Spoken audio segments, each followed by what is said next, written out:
Harris Home was actually the first group home that I lived in.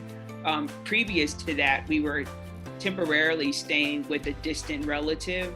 However, it was only a temporary placement. That relative didn't have the financial resources to care for myself and my siblings. Therefore, we needed a more formal placement. But certainly I was scared, had no idea what to expect, and was still dealing with a lot of trauma when I arrived. At that time, I don't think I could articulate many of my feelings. I don't think that I could ask for help. So sometimes that's misconceived as just being a troublemaker or someone who's just not interested in help. But I just think that children, especially abused children, traumatized children, just have difficulties in asking for help. And even when they receive help, understanding that how to receive it is even difficult. So my initial reaction, I mean, I stayed in trouble all of the time, unfortunately. However, in hindsight, I didn't realize it then, but in hindsight, it was certainly a safe environment. And I'm now grateful that there was something in place to kind of take me out of the environment that I was in. I would certainly say it had a positive effect in terms of having a safe haven is how I would view it. During the time, it was much more of a home-like setting. Because I went through many group homes in which they were more facility-like. And I think that makes a big difference on the young person's upbringing, right? I don't believe that children should be raised in facilities at all.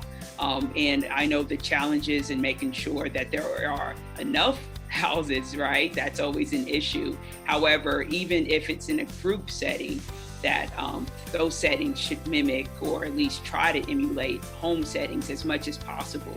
Because when you're living in a facility and it's ran more prison-like than home-like, then you really internalize that, and then it really decreases your confidence, it decreases your hope, in my opinion, and really it alters your worldview.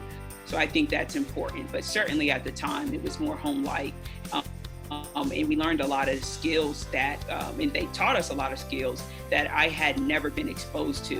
And I think that's from people who are not in the foster care system or people who've had close to normal, whatever normal is, upbringings. They take for granted some basic life skills that often children who are in environments which is highly dysfunctional, for a lack of a better word, we don't really typically receive just basic life skills. And to provide an example, just something as simple as cooking, learning about hygiene, which is something that's overlooked oftentimes when you're in an environment in which people who are supposed to care for you are not. You learn really bad habits. So being able to break that cycle early on is things that Harris Home did, and it can't be understated how important just basic life skills are to someone who's coming from a very dysfunctional environment.